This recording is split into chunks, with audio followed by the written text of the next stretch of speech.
Chapter 135, The Chase. Third Day. The morning of the third day dawned fair and fresh, and once more the solitary nightman at the foremast head was relieved by crowds of the daylight lookouts, who dotted every mast and almost every spar. "I see him," cried Ahab, but the whale was not yet in sight. "In his infallible wake, though, but follow that wake, that's all. Helm there, steady, as thou goest and hast been going. What a lovely day again! Were it a new-made world and made for a summer house to the angels, and this morning the first of its throwing open to them, a fairer day could not dawn upon that world." Here's food for thought, had Ahab time to think. But Ahab never thinks. He only feels. That's tingling enough for mortal man. To think's audacity. God only has that right and privilege. Thinking is, or ought to be, a coolness and a calmness, and our poor hearts throb and our poor brains beat too much for that. And yet, I've sometimes thought my brain was very calm, frozen calm. This old skull cracks so, like a glass in which the contents turn to ice, and shiver it. And still this hair is growing now, this moment growing, and heat must breed it. But no, it's like that sort of common grass that will grow anywhere, between the earthy clefts of Greenland ice or in Vesuvius lava. How the wild winds blow it, they whip it about me as the torn shreds of split sails lash the tossed ship they cling to. A vile wind that has no doubt blown ere this through prison corridors and cells and wards of hospitals and ventilated them, and now comes blowing hither as innocent as fleeces. Out upon it. It's tainted. Were I the wind, I'd blow no more on such a wicked, miserable world. I'd crawl somewhere to a cave and slink there. And yet, 'tis a noble and heroic thing, the wind. Who ever conquered it? In every fight it has the last and bitterest blow.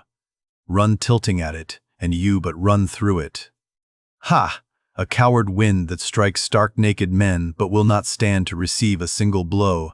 Even Ahab is a braver thing, a nobler thing than that. Would now the wind but had a body. But all the things that most exasperate and outrage mortal man, all these things are bodiless, but only bodiless as objects, not as agents. There's a most special, a most cunning, oh, a most malicious difference. And yet, I say again, and swear it now, that there's something all glorious and gracious in the wind.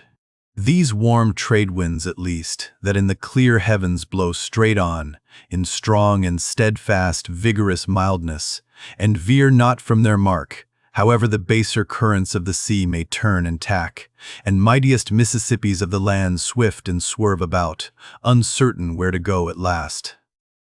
And by the eternal poles, these same trades that so directly blow my good ship on, these trades, or something like them, something so unchangeable and full as strong, blow my keeled soul along, to it. Aloft there, what I see? Nothing, sir. Nothing, and noon at hand. The doubloon goes begging. See the sun. Aye, it must be so. I've oversailed him. How, got the start? Aye, he's chasing me now, not I, him. That's bad, I might have known it too. Fool. The lines, the harpoons he's towing. Aye, I have run him by last night. About! Come down, all of ye, but the regular lookouts. Man the braces. Steering as she had done, the wind had been somewhat on the Pequod's quarter, so that now being pointed in the reverse direction, the braced ship sailed hard upon the breeze as she returned the cream in her own white wake. Against the wind he now steers for the open jaw, murmured Starbuck to himself as he coiled the new-hauled main brace upon the rail. God keep us, but already my bones feel damp within me, and from the inside wet my flesh. I misdoubt me that I disobey my God in obeying him. Stand by to sway me up, cried Ahab, advancing to the hempen basket. We should meet him soon. Aye, sir. And straightway Starbuck did Ahab's bidding, and once more Ahab swung on high. A whole hour now passed, gold beaten out to ages. Time itself now held long breaths with keen suspense. But at last, some 3 points off the weather bow, Ahab descried the spout again, and instantly from the 3 mastheads, 3 shrieks went up as if the tongues of fire had voiced it. "Forehead to forehead I meet thee, this third time, Moby Dick!" On deck there, brace sharper up, crowd her into the wind's eye. He's too far off to lower yet, Mr. Starbuck. The sails shake. Stand over that helmsman with a topmaul. So, he travels fast and I must down. But let me have one more good round look aloft here at the sea, there's time for that. An old sight, and yet somehow so young, aye, and not changed a wink since I first saw it. A boy, from the sand hills of Nantucket. The same to Noah as to me. There's a soft shower to leeward. Such lovely leewardings, they must lead somewhere, to something else than common land, more palmy than the palms. Leeward, the white whale goes that way, look to windward then, the better if the bitterer quarter. But goodbye, old masthead. What's this? Green? Aye, tiny mosses in these warped cracks. No such green weather stains on Ahab's head. There's the difference now between man's old age and matters. But aye, old mast, we both grow old together. Sound in our hulls, though, are we not, my ship? Aye, minus a leg, that's all. By heaven, this dead wood has the better of my live flesh every way. I can't compare with it, and I've known some ships made of dead trees outlast the lives of men made of the most vital stuff of vital fathers. What's that, he said? He should still go before me, my pilot, and yet to be seen again? But where? Will I have eyes at the bottom of the sea, supposing I descend those endless stairs? And all night I've been sailing from him, wherever he did sink to? Aye, like many more thou toldst direful truth as touching thyself, O Parsee. But, Ahab, there thy shot fell short. Goodbye, masthead. Keep a good eye upon the whale, the while I'm gone. We'll talk tomorrow, nay, tonight, when the white whale lies down there, tied by head and tail. He gave the word, and still gazing round him, was steadily lowered through the cloven blue air to the deck. In due time the boats were lowered, but as standing in his shallop's stern, Ahab just hovered upon the point of the descent, he waved to the mate, who held one of the tackle ropes on deck, and bade him pause. "Starbuck, sir?" "For the third time my soul ship starts upon this voyage, Starbuck." "Aye, sir, thou wilt have it so. Some ships sail from their ports and ever afterwards are missing, Starbuck." "Truth, sir, saddest truth. Some men die at ebb tide, some at low water, some at the full of the flood. And I feel now like a billow that's all one crested comb, Starbuck. I am old. Shake hands with me, man." Their hands met, their eyes fastened, Starbuck's tears the glue. "Oh, my captain, my captain, my captain, noble heart, go not, go not, go not. See, it's a brave man that weeps, how great the agony of the persuasion then." "Lower away," cried Ahab, tossing the mate's arm from him. "Stand by the crew." In an instant the boat was pulling round close under the stern. "The sharks, the sharks!" cried a voice from the low cabin window there. "Oh, master, my master, come back!" But Ahab heard nothing, for his own voice was high lifted then, and the boat leaped on. Yet the voice spake true, for scarce had he pushed from the ship, when numbers of sharks, seemingly rising from out the dark waters beneath the hull, maliciously snapped at the blades of the oars, every time they dipped in the water, and in this way accompanied the boat with their bites. It is a thing not uncommonly happening to the whaleboats in those swarming seas, the sharks at times apparently following them in the same prescient way that vultures hover over the banners of marching regiments in the east. But these were the first sharks that had been observed by the Pequods since the white whale had been first descried, and whether it was that Ahab's crew were all such tiger-yellow barbarians, and therefore their flesh more musky to the senses of the sharks, a matter sometimes well known to affect them. However it was, they seemed to follow that one boat without molesting the others. "Heart of wrought steel," murmured Starbuck, gazing over the side and following with his eyes the receding boat. "Canst thou yet ring boldly to that sight, lowering thy keel among ravening sharks, and followed by them, open-mouthed to the chase, and this the critical third day? For when 3 days flow together in one continuous intense pursuit, be sure the first is the morning, the second the noon, and the third the evening and the end of that thing. Be that end what it may. Oh, my God, what is this that shoots through me and leaves me so deadly calm yet expectant, fixed at the top of a shutter. Future things swim before me, as in empty outlines and skeletons. All the past is somehow grown dim. Mary, girl, thou fadest in pale glories behind me, boy. I seem to see but thy eyes grown wondrous blue. Strangest problems of life seem clearing, but clouds sweep between. Is my journey's end coming? My legs feel faint, like his who has footed it all day. Feel thy heart, beats it yet? Stir thyself, Starbuck, stave it off. Move, move, speak aloud. Masthead there, see ye my boy's hand on the hill. Crazed, aloft there, keep thy keenest eye upon the boats. Mark well the whale. Ho, again, drive off that hawk. See, he pecks, he tears the vane, pointing to the red flag flying at the main truck. Ha! He soars away with it. Where's the old man now? Seest thou that sight, O Ahab? Shudder, shudder.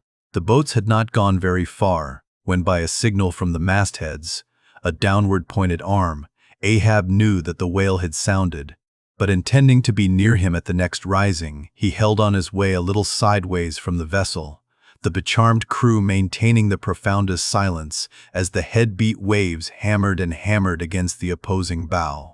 Drive, drive in your nails, O ye waves! To their uttermost heads drive them in. Ye but strike a thing without a lid, and no coffin and no hearse can be mine, and hemp only can kill me. Ha, ha! Suddenly the waters around them slowly swelled in broad circles, then quickly upheaved, as if sideways sliding from a submerged berg of ice, swiftly rising to the surface. A low rumbling sound was heard, a subterraneous hum, and then all held their breaths, as bedraggled with trailing ropes and harpoons and lances, a vast form shot lengthwise, but obliquely from the sea. Shrouded in a thin drooping veil of mist, it hovered for a moment in the rainbowed air, and then fell swamping back into the deep. Crushed 30 feet upwards, the waters flashed for an instant like heaps of fountains, then brokenly sank in a shower of flakes, leaving the circling surface creamed like new milk round the marble trunk of the whale. "Give way!" cried Ahab to the oarsmen, and the boats darted forward to the attack, but maddened by yesterday's fresh irons that corroded in him, Moby Dick seemed combinedly possessed by all the angels that fell from heaven.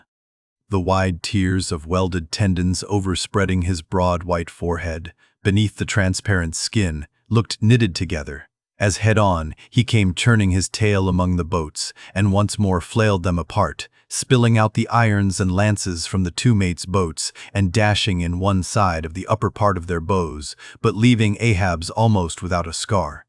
While Daggoo and Queequeg were stopping the strained planks, and as the whale swimming out from them, turned and showed one entire flank as he shot by them again, at that moment a quick cry went up, lashed round and round to the fish's back, pinioned in the turns upon turns in which, during the past night, the whale had reeled the involutions of the lines around him. The half-torn body of the Parsee was seen, his sable raiment frayed to shreds, his distended eyes turned full upon old Ahab. The harpoon dropped from his hand. Befooled, befooled, drawing in a long, lean breath. "Aye, Parsee, I see thee again. Aye, and thou goest before, and this, this then is the hearse that thou didst promise. But I hold thee to the last letter of thy word. Where is the second hearse? Away, mates, to the ship. Those boats are useless now. Repair them if ye can in time. And return to me, if not, Ahab is enough to die. Down, men! The first thing that but offers to jump from this boat I stand in, that thing I harpoon. Ye are not other men but my arms and my legs, and so obey me. Where's the whale? Gone down again?" But he looked too nigh the boat, for as if bent upon escaping with the corpse he bore, and as if the particular place of the last encounter had been but a stage in his leeward voyage, Moby Dick was now again steadily swimming forward, and had almost passed the ship, which thus far had been sailing in the contrary direction to him, though for the present her headway had been stopped. He seemed swimming with his utmost velocity, and now only intent upon pursuing his own straight path in the sea. "Oh, Ahab," cried Starbuck, "not too late is it, even now, the third day, to desist. See, Moby Dick seeks thee not. It is thou that madly seekest him." Setting sail to the rising wind, the lonely boat was swiftly impelled to leeward by both oars and canvas. And at last, when Ahab was sliding by the vessel, so near as plainly to distinguish Starbuck's face as he leaned over the rail, he hailed him to turn the vessel about and follow him, not too swiftly, at a judicious interval. Glancing upwards, he saw Tashtigo, Queequeg, and Dagu eagerly mounting to the 3 mastheads, while the oarsmen were rocking in the 2 staved boats which had but just been hoisted to the side and were busily at work in repairing them. One after the other, through the portholes, as he sped, he also caught flying glimpses of Stubb and Flask, busying themselves on deck among bundles of new irons and lances. As he saw all this, as he heard the hammers in the broken boats, far other hammers seemed driving a nail into his heart. But he rallied. And now, marking that the vane or flag was gone from the mainmast head, he shouted to Tashtego, who had just gained that perch, to descend again for another flag, and a hammer and nails, and so nail it to the mast. Whether fagged by the 3 days' running chase, and the resistance to his swimming in the knotted hamper he bore, or whether it was some latent deceitfulness and malice in him, whichever was true, the white whale's way now began to abate, as it seemed, from the boat so rapidly nearing him once more. Though indeed the whale's last start had not been so long a one as before. And still, as Ahab glided over the waves, the unpitying sharks accompanied him, and so pertinaciously stuck to the boat, and so continually bit at the plying oars, that the blades became jagged and crunched, and left small splinters in the sea at almost every dip. Heed them not, those teeth, but give new rowlocks to your oars. Pull on, 'tis the better rest, the shark's jaw than the yielding water. But at every bite, sir, the thin blades grow smaller and smaller. They will last long enough. Pull on. But who can tell, he muttered, whether these sharks swim to feast on the whale or on Ahab. But pull on. Aye, all alive now. We near him. The helm, take the helm, let me pass. And so saying, 2 of the oarsmen helped him forward to the bows of the still-flying boat. At length, as the craft was cast to one side and ran ranging along with the white whale's flank, he seemed strangely oblivious of its advance, as the whale sometimes will. And Ahab was fairly within the smoky mountain mist, which, thrown off from the whale's spout, curled round his great Monadnock hump. He was even thus close to him, when, with body arched back and both arms lengthwise high lifted to the poise, he darted his fierce iron, and his far fierce iron, and his far fiercer curse into the hated whale. As both steel and curse sank to the socket, as if sucked into a morass, Moby Dick sideways writhed, spasmodically rolled his nigh flank against the bow, and, without staving a hole in it, so suddenly canted the boat over, that had it not been for the elevated part of the gunwale to which he then clung, Ahab would once more have been tossed into the sea. As it was, 3 of the oarsmen, who foreknew not the precise instant of the dart and were therefore unprepared for its effects. These were flung out, but so fell that, in an instant, 2 of them clutched the gunwale again, and rising to its level on a combing wave, hurled themselves bodily inboard again, the 3rd man helplessly dropping astern, but still afloat and swimming. Almost simultaneously, with a mighty volition of ungraduated, instantaneous swiftness, the white whale darted through the weltering sea. But when Ahab cried out to the steersman to take new turns with the line, and hold it so, and commanded the crew to turn round on their seats and tow the boat up to the mark, the moment the treacherous line felt that double strain and tug, it snapped in the empty air. What breaks in me? Some sinew cracks, 'tis whole again, oars, burst in upon him. Hearing the tremendous rush of the sea-crashing boat, the whale wheeled round to present his blank forehead at bay. But in that evolution, catching sight of the nearing black hull of the ship, seemingly seeing in it the source of all his persecutions, bethinking it, it may be, a larger and nobler foe, of a sudden he bore down upon its advancing prow, smiting his jaws amid fiery showers of foam. Ahab staggered, his hands smote his forehead. I grow blind, hands, stretch out before me that I may yet grope my way. Isn't night? The whale, the ship, cried the cringing oarsman. Oars, oars! Slope downwards to thy depths, O sea, that ere it be forever too late, Ahab may slide this last time upon his mark. I see the ship, dash on, my men! Will ye not save my ship? Dash on, my men. Will ye not save my ship?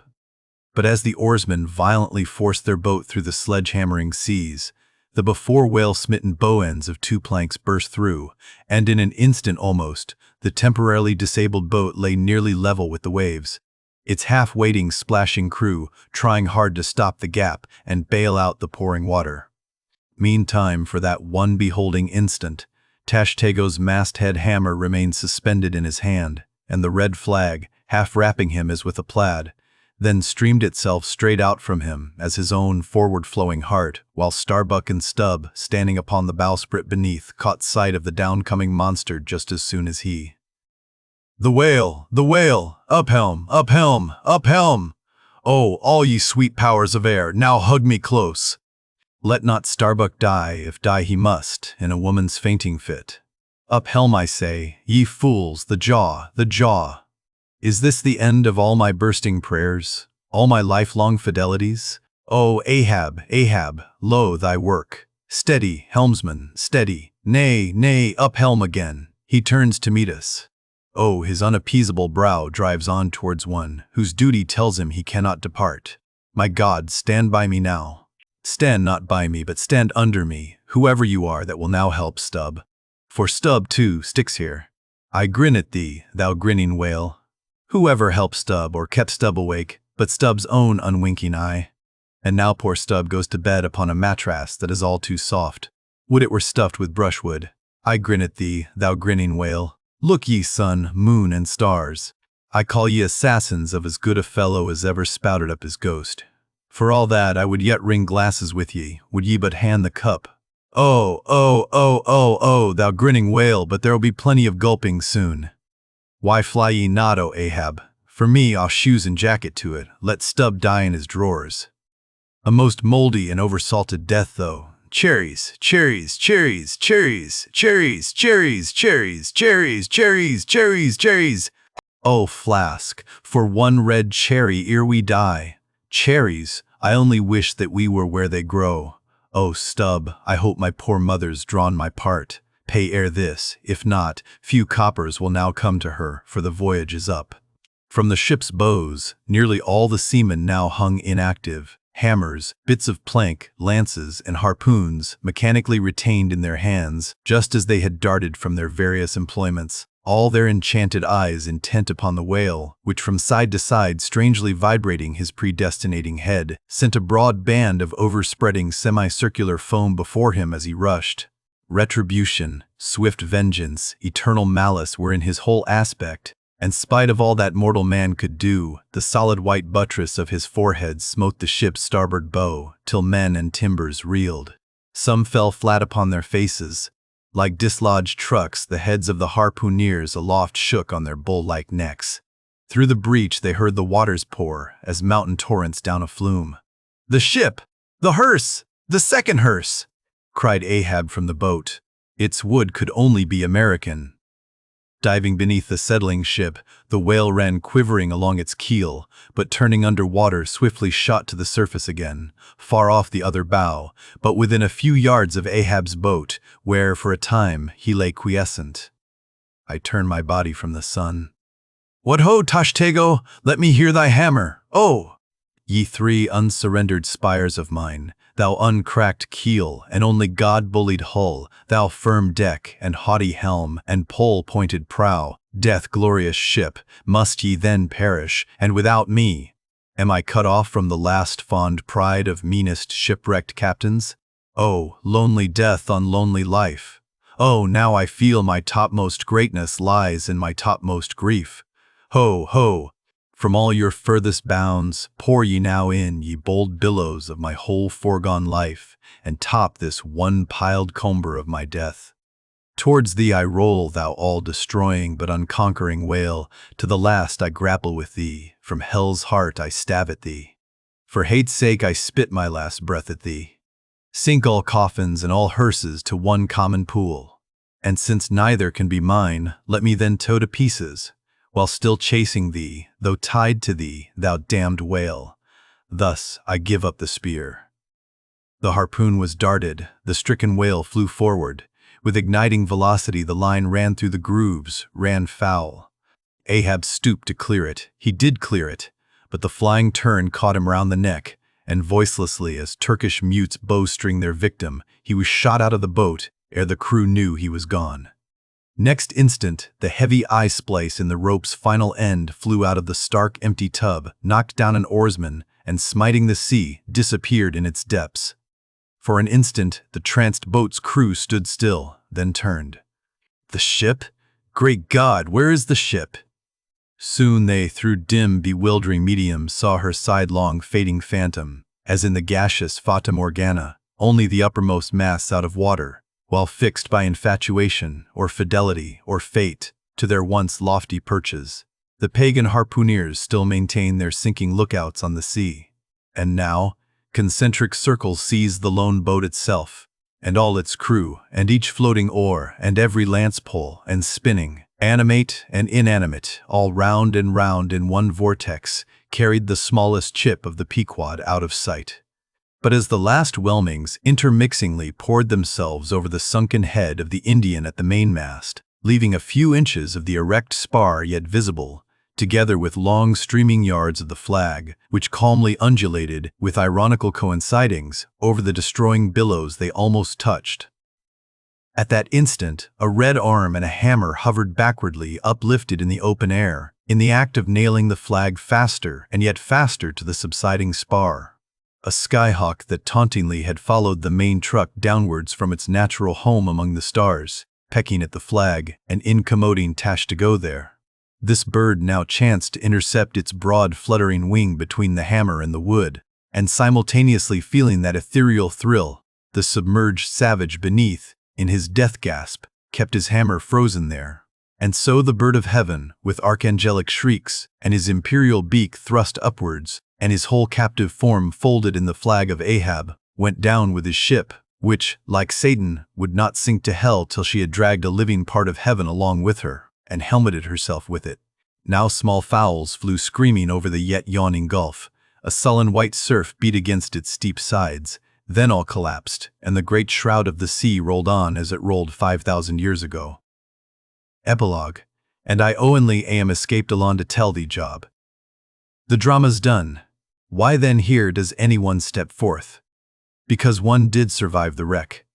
It so chanced that after the Parsee's disappearance, I was he whom the fates ordained to take the place of Ahab's bowsman, when that bowsman assumed the vacant post. The same who, when on the last day the 3 men were tossed from out of the rocking boat, was dropped astern. So, floating on the margin of the ensuing scene, and in full sight of it, when the half-spent suction of the sunk ship reached me, I was then, but slowly, drawn towards the closing vortex. When I reached it, it had subsided to a creamy pool, round and round then, and ever contracting towards the button-like black bubble at the axis of that slowly wheeling circle, like another Ixion I did revolve, till, gaining that vital center, the black bubble upward burst, and now, liberated by reason of its cunning spring, and, owing to its great buoyancy, rising with great force, the coffin life-buoy shot lengthwise from the sea, fell over, and floated by my side. Buoyed up by that coffin, for almost one whole day and night, I floated on a soft and dirge-like main. The unharming sharks, they glided by as if with padlocks on their mouths. The savage seahawks sailed with sheathed beaks. On the second day, a sail drew nearer, and picked me up at last. It was the devious cruising Rachel that in her retracing search after her missing children only found another orphan.